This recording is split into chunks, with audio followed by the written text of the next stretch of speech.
everybody, Naomi back with IGN's E3 live show, streaming from e3.ign.com. You're going to have to hold on to your butts for our next game. Telltale is in the house and they're showing off Jurassic Park.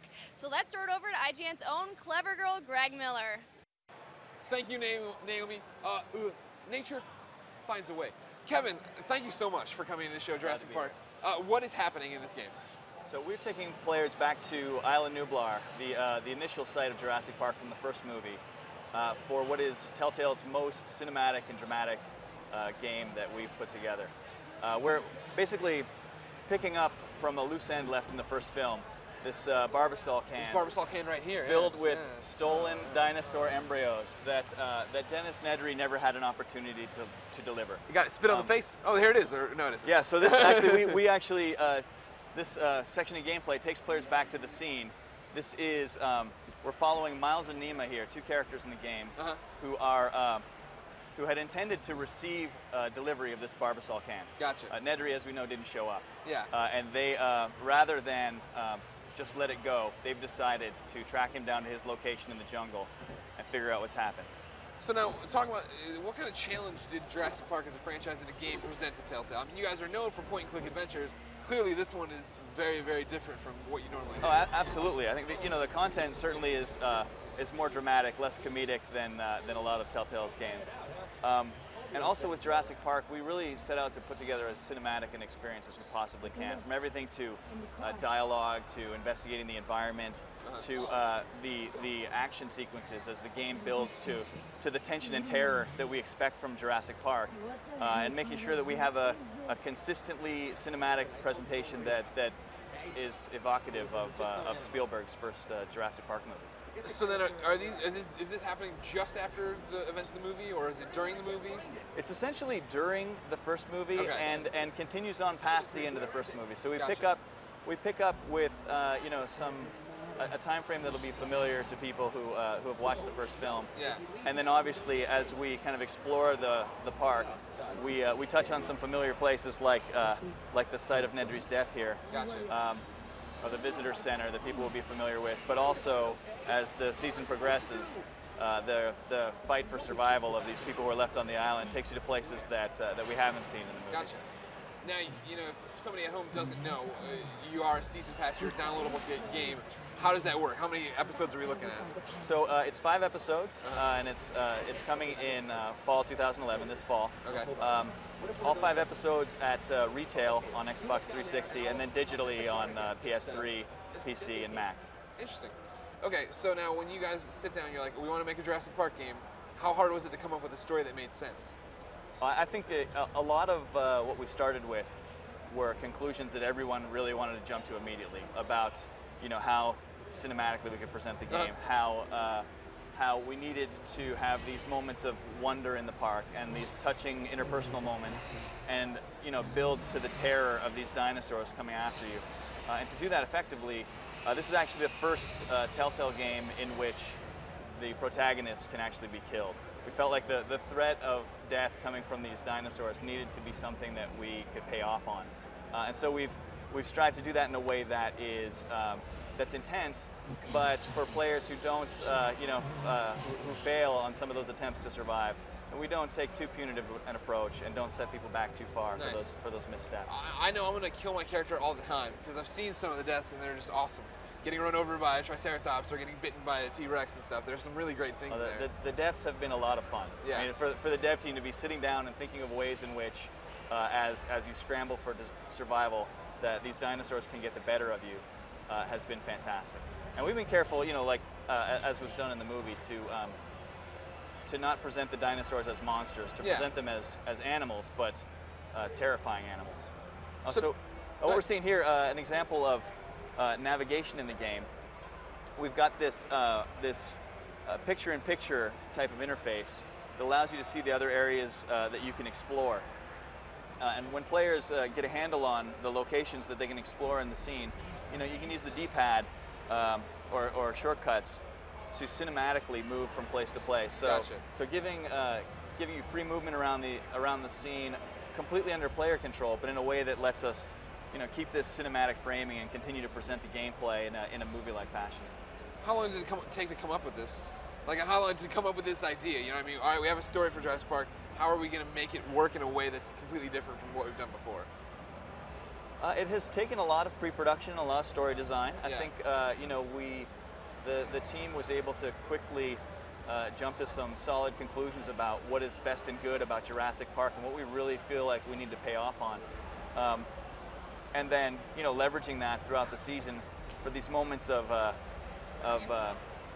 tension and just the building tension and the release, and then the out of the frying pan into the fire moments. Totally. And you know, all the while maintaining, you know, a bit of levity and an appropriate tone for Jurassic Park.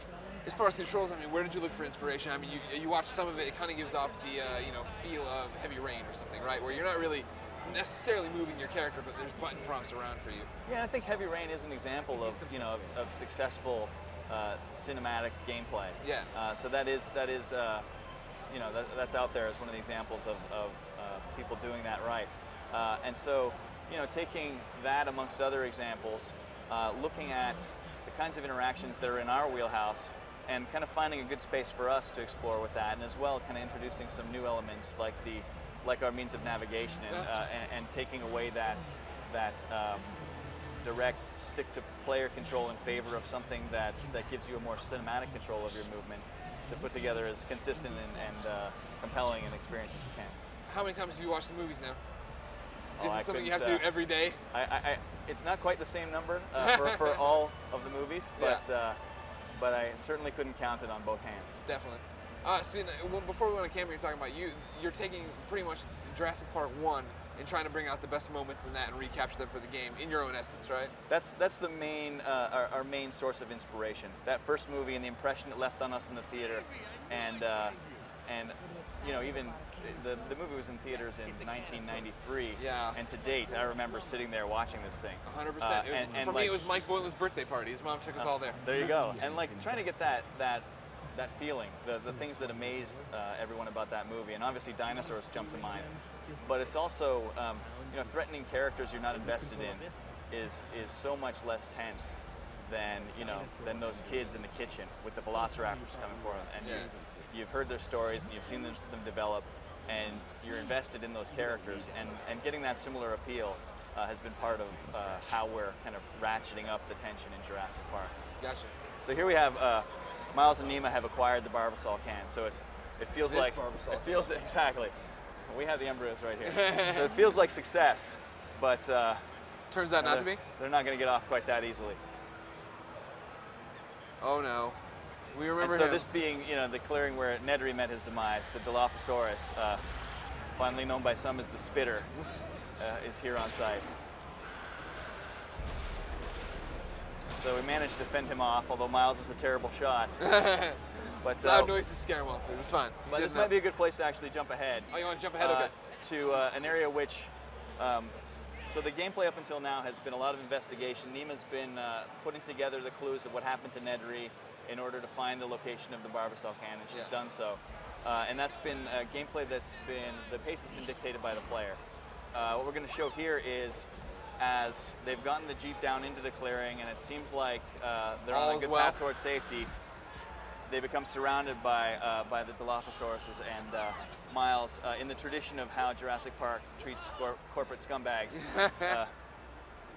experiences death by dinosaurs. Yeah, you point out a good thing there, you know, corporate scumbags. We're playing as these people. Like, I always thought Nedry was a bad guy. Are these guys bad as well?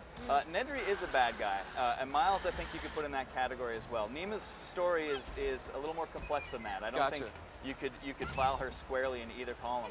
But you know, our approach has been to basically allow the player to control characters in the scene, and sometimes multiple characters who have aligned goals. So you know, you'd never find yourself playing a protagonist working against an antagonist, and then the antagonist working against the protagonist. It's always the people who have the motivations that are cleanly aligned with our main characters. Great. They don't let her go. They're not going to let her go easily. You can't they're pretty relentless with the dinosaurs. I think that first guy got enough to eat with Nedry, but but now that we're quite dealing with the the crowd. Sorry, So now this is what you're saying is like, you know, away from, there's more moments like this in the game than. Yeah, exactly. So this is, you know, we have some of those slower moments and, you know, the wonder of the park and those touching character moments, but inevitably in Jurassic Park it builds to these terrifying, intense, scramble for your life moments. Yeah, yeah. And so in this instance, it's with the Dilophosaurus, or multiple Dilophosauruses. You know, obviously you couldn't do a Jurassic Park game without Velociraptors, Tyrannosaurus Rex, Triceratops. Yeah, yeah, yeah. We've got, you know, Parasaurolophus, even an aquatic reptile later in the story. Spoilers. And we also, oh, here we go. Oh. Death animation. Oh my God, you got the DNA guy there to pop up oh and yeah, tell you stuff? Mr. DNA, a little bit of levity there. Dino DNA. Yes. And we also, as we're about to see here, introduce a new threat, a dinosaur that we haven't seen before. Oh really? Okay. That brings a new means of terrorizing the player to the table. So with T-Rex, it's this great behemoth that's nearly unstoppable, and yeah. with Velociraptor, we've got this relentless hunter. And we introduce a dinosaur that we haven't seen before, that the chief veterinarian doesn't even know about, and he should. That is a nocturnal hunter with a toxic bite that will disorient and cause hallucinations and weakness in its victims, and it will quickly strike and then follow and wait for paralysis to set in so it can take its victim alive. So a different means of hunting and killing than what we've seen with the predators in Jurassic Park before. Now, how hard was it to walk that line where you wanted to put new stuff in, but you wanted to have all these throwbacks to the old, you know, to what people know about Jurassic Park? Well, I think, you know, we've been really careful to. Oh gosh, you got bit. I missed it. To be true to the canon of Jurassic Park. We Yeah. don't do things that fly in the face of what's been established by the movies, and to keep things plausible and fitting and correct in tone for Jurassic Park has been a real point of focus for us. So here's the tail end of our E3 demo area of the game.